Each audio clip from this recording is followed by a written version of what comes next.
हमें कहते हैं कि पंचर डालने वाले हैं, तुम गोली करने वाले हो। समाज में अगर कोई काम नहीं करना चाहता तो वो काम के तुम लायक हो। पंचर डालना तो कोई बुरी बात नहीं, डाका डालना बुरी बात है। जिस तरीके से इंसानों के साथ सुलूक किया गया है, जैसे चूंटियों को मार देते हैं, वैसा फलस्तीन में हमारे मां बहनों को, हमारे भाइयों को मार दिया गया। बिना इल्म का इंसान मुर्दे के मानिंद है। बांटता भी वो है, काटता भी वो है, और वही बोल रहा है कि बटेंगे तो कटेंगे।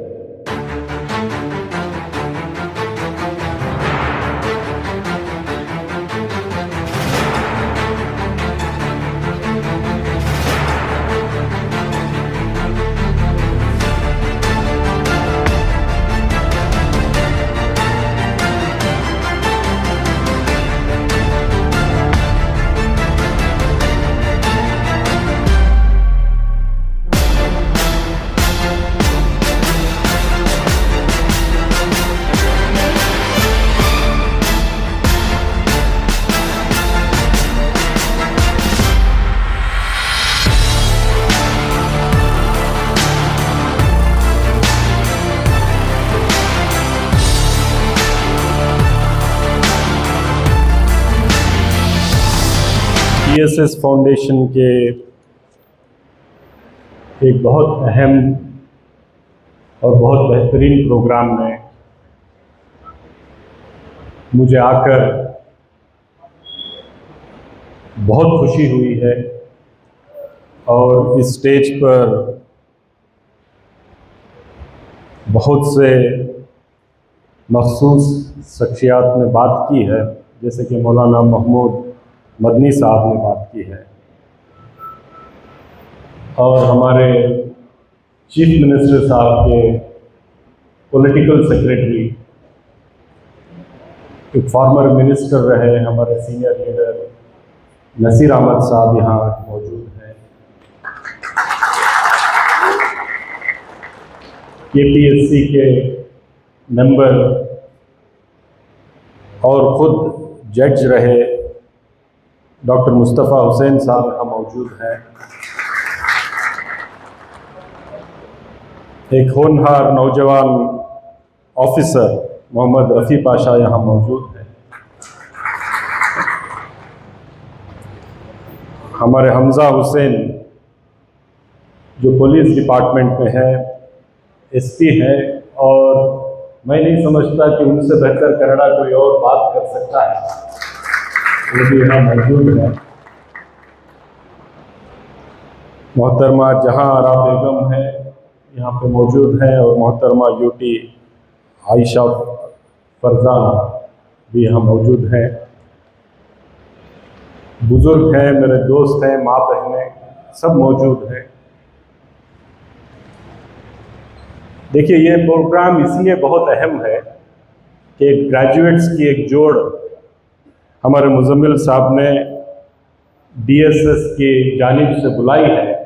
उनकी हमेशा से ये कोशिश रहती है कि जो लोग तालीम याफ्ता हैं उनको एक जगह जोड़ा जाए, उनसे बात की जाए, गुफ्तगू की जाए, और इस कौम को आज किन हालात का सामना करना पड़ रहा है इस पर बात हो और आगे बढ़ने का रास्ता तय किया जाए। ये उनकी हमेशा से कोशिश रही है, और नए नए नौजवानों को, बच्चों को तालीम की ओर ले जाने के लिए उन लोगों ने बहुत काम किया है। हमारा तो इतना ही कंट्रीब्यूशन है कि जब वो बुलाते हैं हम यहाँ चले आते हैं, बाकी बहुत मेहनत लगती है। ये एक प्रोग्राम करना है, इतने सारे ग्रेजुएट्स को, हमारी माँ बहनों को, भाइयों को जोड़ने के लिए। और जिस दिन इतवार का दिन, छुट्टी का दिन होता है, उस दिन घरों से निकाल कर इतनी बड़ी तादाद में यहाँ बुलाना कोई मामूली बात नहीं है, वो काबिल दाद है। और मैं शुक्रिया अदा करना चाहता हूँ मुजम्मिल साहब का, और DSS के जितनी भी टीम है, सबका नाम लेना मुश्किल हो जाएगा, लेकिन सबका मैं शुक्रिया अदा करता हूँ। और ये कहना चाहता हूँ कि ये किस लिए इतना अहम प्रोग्राम है। ग्रेजुएट्स का मिलना, तालीम याफ्ता लोगों का एक छत के नीचे आना किस लिए बहुत ज़रूरी है? इसलिए ज़रूरी है कि इंग्लिश में कहा जाता है कि स्टीरियोटाइप, एक छाप, कि मुसलमान की छाप क्या है, आज हमें किस नाम से बुलाया जा रहा है, हमें किस नज़र से देखा जा रहा है, हमारे साथ क्या सलूक हो रहा है, ये सब हमें कहते हैं कि पंचर डालने वाले हैं, तुम कूली करने वाले हो। समाज में अगर कोई काम नहीं करना चाहता तो वो काम के तुम लायक हो। पंचर डालना तो कोई बुरी बात नहीं, डाका डालना बुरी बात है।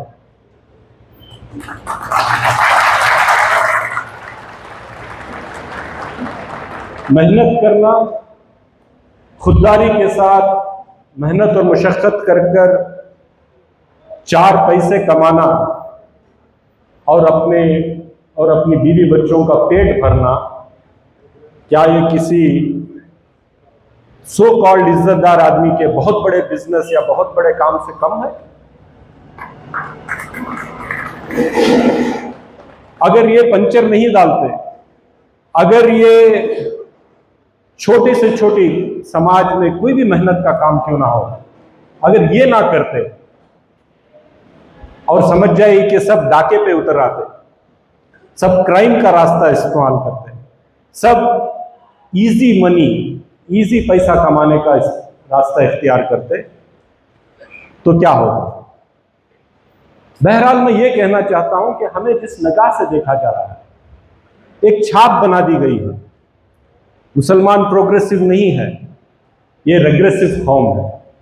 ये आगे का नहीं सोचते हैं, ये पीछे का हमेशा सोचते हैं।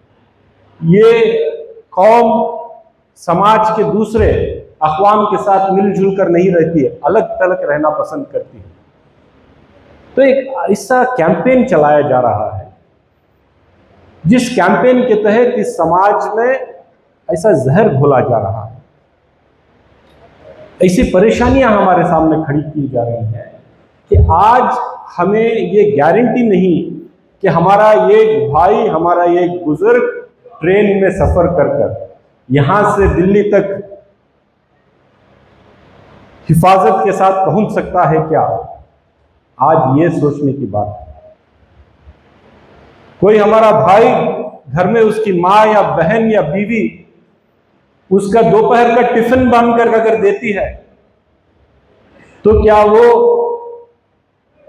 पूरी सेफ्टी के साथ उस टिफिन को खा सकता है क्या?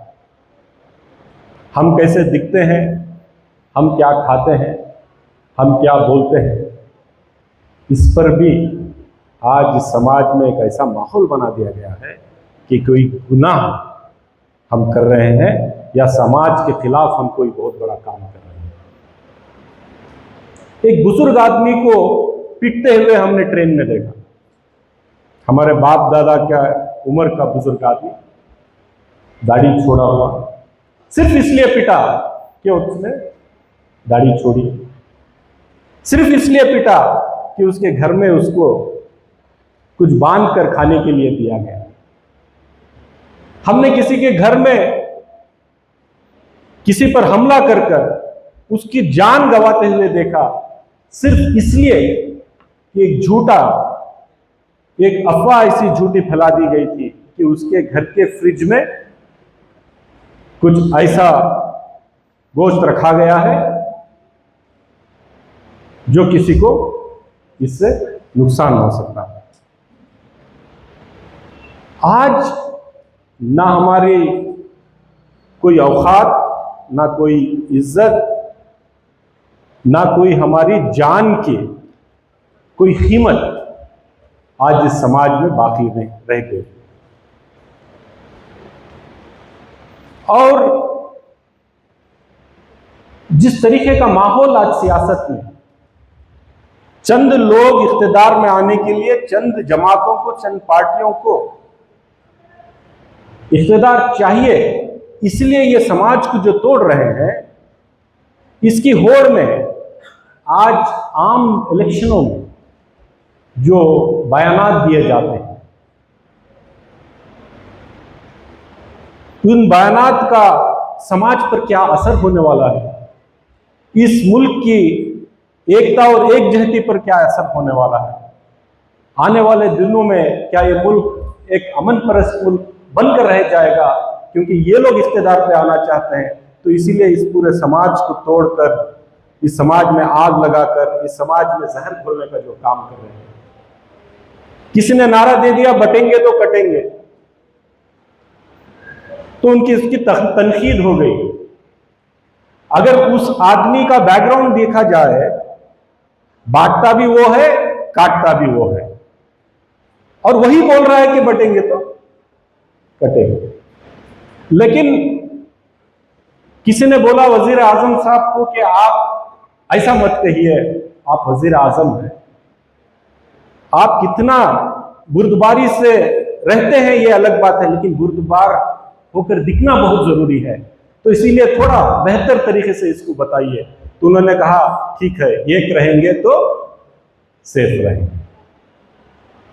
खुशी तो तब होती है अगर उन्होंने पूरे हिंदुस्तान को, इस मुल्क के एक एक फर्द को, आदमी हो या औरत हो, नौजवान हो या बूढ़ा हो, हिंदू हो या मुसलमान हो, दलित हो या ब्राह्मण हो, सबको मिलाकर उन्होंने कहते कि हम एक रहेंगे तो सेफ रहेंगे, तो ये बड़ी खुशी की बात होती।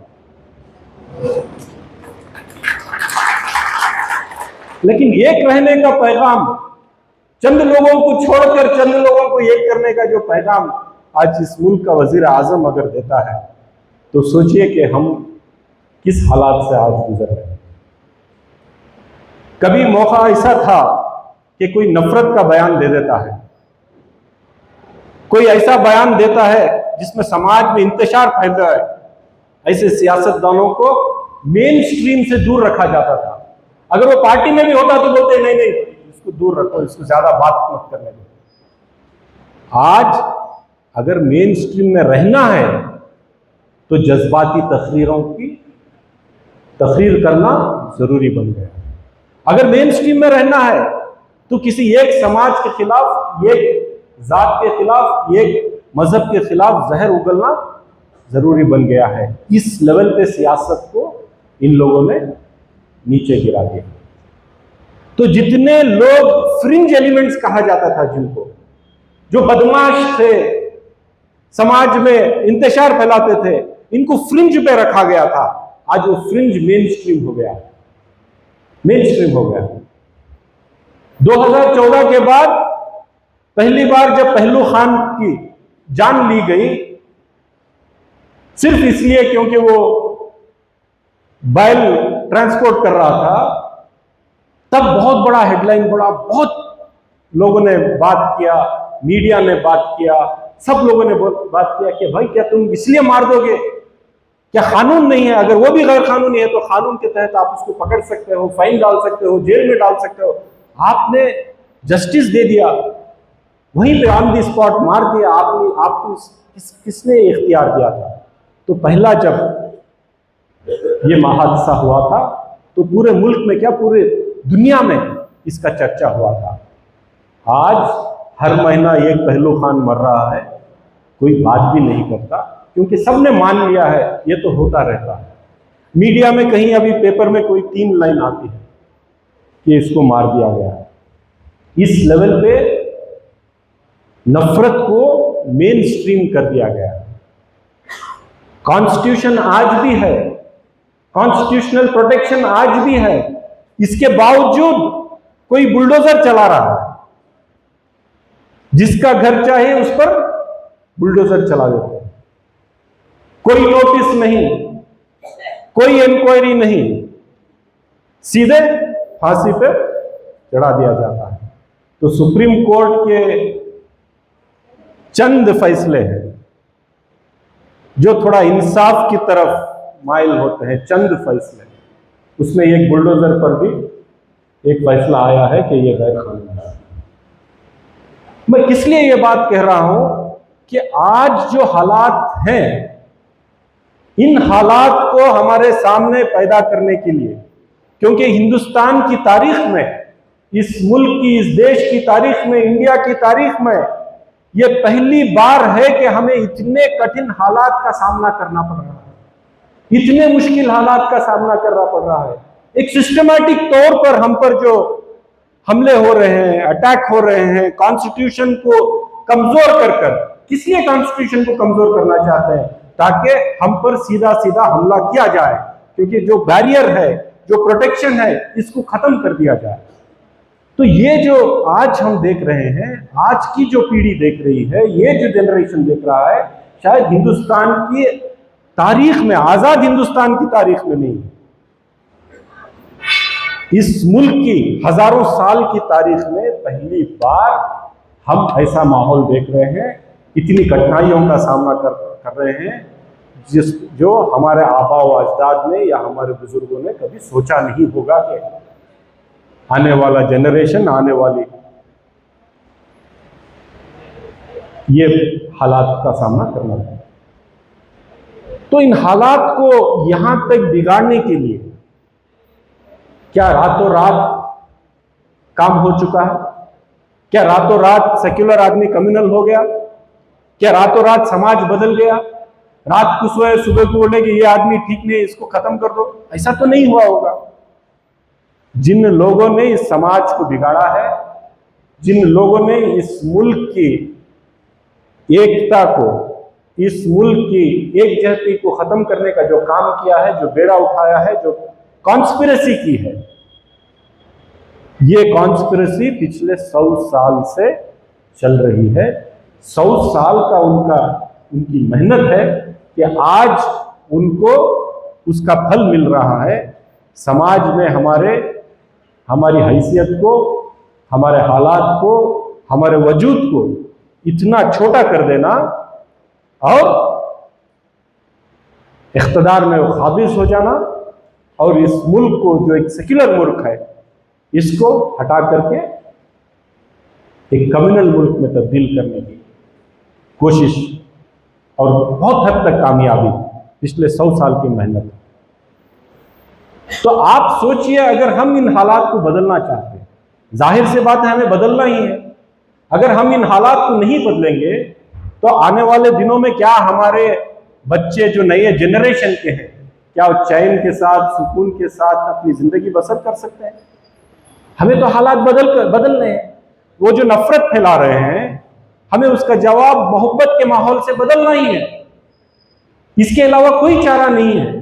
इस समाज को उन्होंने जो डैमेज किया है, उसको डैमेज कंट्रोल करना, रिपेयर करना, और वापस समाज में जो हिस्सा, जो इज्जत, जो हमारा मकाम था, उसको हासिल करने के लिए हमें कोशिश करनी है। अगर हम कोशिश नहीं करेंगे और हम सोचेंगे कि अपने आप हो जाएगा, या ऊपर वाला कुछ करके ऐसा मौजिजा कर देगा कि ये सब हालात बदल जाएंगे, तो माफ कीजिएगा, ये होने वाला नहीं। कोशिश करना, एक मंसूबाबंद तरीके से कोशिश करना, और हम सबको बेदार होना, पूरी बेदारी के साथ ये कोशिश करना बहुत जरूरी है। अगर आज हम ये कोशिश शुरू नहीं करेंगे तो कल आने वाले हमारे फ्यूचर जनरेशन को हम बड़े मुश्किल हालात में छोड़कर जाने हैं। सबको जाना है, लेकिन हम क्या करके जा रहे हैं, हमारे से क्या कंट्रीब्यूशन हुआ है, क्या ताउन करके जा रहे हैं इन हालात को बदलने के लिए, ये बहुत जरूरी है।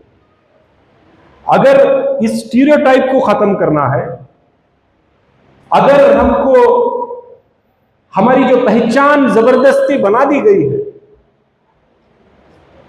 उसको खत्म करना है, तो हमें हमारे बच्चों को तालीम की ओर लेकर चलना है। अरबी में एक कहावत है, अर्रिज्लु बिला इल्म लका जसदा बिला रूह। बिना इल्म का इंसान मुर्दे के मानिंद है। अगर तुम्हें इंसान को जिंदा देखना है तो उसके अंदर इल्म की रोशनी भर देनी चाहिए। अगर हमारे अंदर वो रोशनी हम नहीं ला पाए तो हम आज दूसरों के मुकाबले बहुत पीछे रह जाएंगे और उनकी नजर में हम मुर्दा हैं, हम जिंदा नहीं हैं। तो हमें हमारे बच्चों को तालीम याफ्ता बनाना चाहिए। सिर्फ डॉक्टर और इंजीनियर बनाने से नहीं चलेगा। इस मुल्क की तरक्की में हमारा कंट्रीब्यूशन होना चाहिए, हमारा हिस्सा होना चाहिए। पूरी दुनिया में इंसानियत को फायदा पहुंचे ऐसे इन्वेंशन हमारे में होने चाहिए। हमारे में ताकत हमें पैदा करनी चाहिए कि पूरी दुनिया देखे कि इसने जो इन्वेंट किया है इसका फायदा पूरी इंसानियत को। आज हम देख रहे हैं इजराइल फलस्तीन में क्या कर रहा है। हम सब खून के आंसू रो रहे हैं। हर दिन जब फोन उठाकर देखते हैं, टीवी देखते हैं, पेपर देखते हैं, जिस तरीके से इंसानों के साथ सलूक किया गया है, जैसे चूंटियों को मार देते हैं, वैसा फलस्तीन में हमारे माँ बहनों को, हमारे भाइयों को मार दिया गया। छोटे छोटे बच्चों के साथ जो ज्यादती की है, कोई ह्यूमन राइट नहीं, कोई रोकने वाला नहीं। एक छोटा सा मुल्क और सारे इस्लामी ममालिक के बीच में इतना बड़ा जुल्म ढा रहा है, लेकिन कोई कुछ नहीं कर सकता। कोई कुछ नहीं कर सकता, उसको कोई रोक नहीं सकता। हर दिन कई 100 लोगों की जान ले रहा है इजराइल, रोक नहीं सकते। जितने हॉस्पिटल थे, जितने स्कूल थे, यूनिवर्सिटीज थी, एक एक घर, एक एक इमारत तबाह और बर्बाद कर रहा है। हम इसको रोक नहीं सकते। किस लिए रोक नहीं सकते? क्या वो हक पर है? क्या वो हक पर है? नहीं, वह तो हक पर नहीं। क्यों हम नहीं रोक पा रहे? उससे बदला लेना तो छोड़ दीजिए, वो जो जुल्म कर रहा है, वो जुल्म को रोकने के लिए हम नाकाम रहे हैं। तो किस लिए नाकाम है? क्या इस्लामी मुमालिक के पास कोई चीज की कमी है? दौलत की कमी है? बताइए, दौलत की कमी है? पूरी दुनिया में सबसे अमीर मुमालिक कोई है तो कौन से है? इस्लामी मुमालिक। दौलत बेशुमार है, जमीन खोदो दौलत निकलेगी। अल्लाह ने इतना अता कर दिया है, लेकिन उनके पास क्यों इतनी ताकत नहीं है कि वो इजराइल को रोक सके, इंसाफ की बात कर सके, हमारे माँ बहनों के, हमारे बच्चों के, हमारे भाइयों की जान बचा सके? किस लिए नहीं हो पा रहा है? इसलिए नहीं हो पा रहा है क्योंकि उनके पास दौलत तो है, उनके पास इल्म नहीं है। अगर इल्म नहीं है तो टेक्नोलॉजी नहीं पैदा कर सकते। अगर टेक्नोलॉजी नहीं पैदा कर सकते तो वेपनरी उनके पास नहीं होगी। अगर वेपनरी नहीं होगी तो आप जंग में पिट जाएंगे। उनके पास कोई साइंटिस्ट नहीं है।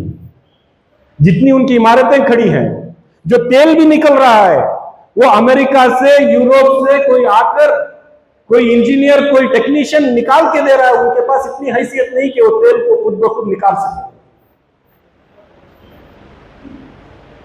जब उनके पास इल्म नहीं है, पिछले 70 साल में उनको यूनिवर्सिटीज कायम करनी चाहिए थी, रसदगाह कायम करनी चाहिए थी, रिसर्च और डेवलपमेंट करना चाहिए था, बाज़हीन बच्चों की तरबियत कर उनको साइंटिस्ट बनाना चाहिए था, उनको दुनिया के बड़ी से बड़ी बीमारियों पर रिसर्च करवाकर उसका हल निकालना चाहिए था। वो नहीं कर पाए तो आज वो इस हालात में है। अगर हम ये नहीं कर पाए यहाँ, तो हमारे हालात भी सुधरने वाले नहीं। एक एपीजे अब्दुल कलाम थे, अगला एपीजे अब्दुल कलाम कौन है इसमें? बताइए। हमें ढूंढना है छोटे छोटे बच्चों में कौन है वो बाज़हीन बच्चा जो अगला एपीजे अब्दुल कलाम हो सकता है, अगला साइंटिस्ट हो सकता है, हमारे मुल्क की, इंडिया की तरक्की में वो हाथ बटा सकता है। इस मुल्क को दुनिया का सबसे अमन पसंद मुल्क कब बना सकते हैं? जब बना सकते हैं कि हमारी कौम में से अच्छे अच्छे साइंटिस्ट निकले, हमारी कौम में से ऐसे ऐसे टेक्नीशियंस निकले जो इस मुल्क की तरक्की पर काम कर सके, हमारी कौम में से ऐसे बिजनेसमैन निकले जो इतना बिजनेस जनरेट करे, इतना एम्प्लॉयमेंट जनरेट करे कि सबको बिला लिहाज मजहब व मिल्लत, चाहे वो हिंदू, मुसलमान, सिख, ईसाई कोई भी क्यों ना हो, सबको साथ लेकर एक ऐसा बिजनेस तैयार कर सके। ऐसे एक नहीं, 100 नहीं, 200 नहीं, कई हजार नौजवानों को हर फील्ड में हमें तैयार करना पड़ेगा और इस मुल्क की तरक्की में उन लोगों का कंट्रीब्यूशन होना पड़ेगा। अगर वो नहीं है तो लोगों को सोचना पड़ेगा कि क्या है, अगर ये नहीं है तो कौन हो सकता है।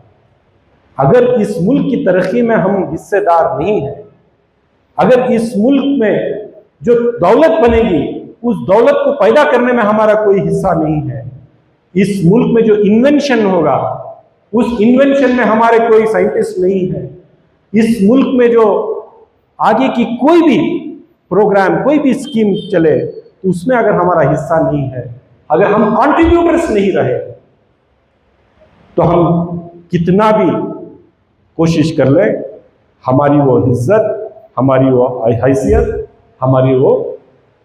हमारा जो वजूद है वो हमें वापस नहीं मिल सकता। तो ये मिल कैसे सकता है? सिर्फ और सिर्फ तालीम के जरिए, सिर्फ और सिर्फ एजुकेशन के जरिए। और मौलाना महमूद मदनी साहब ने बहुत अच्छे कहा कि हमारा कैरेक्टर, हम बोले तो सच बोले, तोले तो सही तोले, हमारे साथ कोई बिजनेस करे, हमारे साथ कोई मामला करे तो कहे कि नहीं भाई ये लोग ईमानदार हैं, ये लोग जो बोलते हैं वो करते हैं, ये लोग धोखाबाज नहीं है। क्योंकि आज आप पेपर देखिए, टीवी देखिए, अगर किसी के यहाँ चोरी हुई, अगर कहीं किसी क्रिमिनल ने मर्डर कर दिया, किसी क्रिमिनल ने रेप कर दिया, तो पहले उसकी जात देखा जाता है, धर्म देखा जा रहा है, वो क्रिमिनल, उसको क्रिमिनल की हैसियत से नहीं देखा जा रहा है। अगर हम लोगों में से कोई रेपिस्ट है तो हेडलाइन आ जाती है,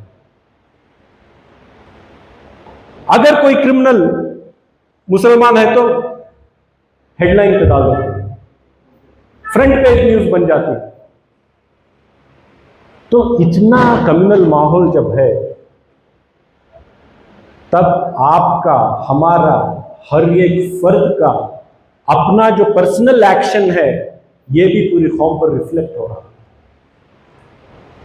तो ऐसे हालात में जब है तो हमें मिलना चाहिए, समझना चाहिए, आगे का रास्ता क्या होना चाहिए वो तय होना चाहिए।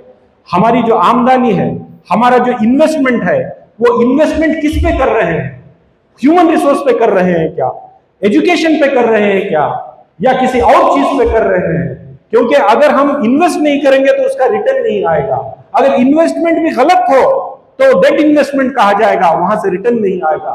तो हमारा एक एक पाई, हमारी, चाहे वो ज़कात का हो, फितरे का हो, या हमारी जिम्मेदारी जो अल्लाह ने किसी को जरूरत से ज्यादा किसी को दिया है, किसी को साहिब निसाब बनाया है, तो जो कंट्रीब्यूट कर रहा है वो सिर्फ इसलिए कंट्रीब्यूट कर रहा है कि मुझे सवाब मिल जाए, मुझे जन्नत मिल जाए। तो अल्लाह दिलों को जानने वाला है, नियतों को पहचानने वाला है। सिर्फ इसलिए आप कुछ दे रहे हैं तो आपको ना जन्नत मिलेगी ना सवाब मिलेगा। आपको इसलिए देना पड़ेगा कि हम ना रहें तो हमारे बच्चे भी फख्र के साथ, इज्जत के साथ सर उठा करके इस मुल्क में, इस जमीन पर जिंदगी बसर कर सके और उसके बंदों को कोई हकीर नजर से, कोई गलत नजर से, कोई निचली नजर से ना देख सके। इसलिए हम सबको मिलकर आप सबको काम करना है। मुझे पूरी उम्मीद है कि जैसे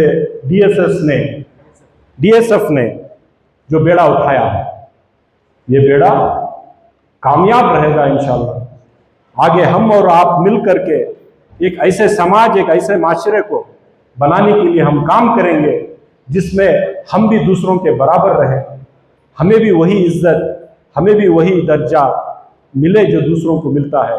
और उसके लिए हम लोगों को मेहनत करनी पड़ेगी, हम लोगों को काम करना पड़ेगा। मुझे पूरी उम्मीद है कि हम लोग इस पर काम करेंगे और इंशाल्लाह कामयाब रहेंगे। शुक्रिया।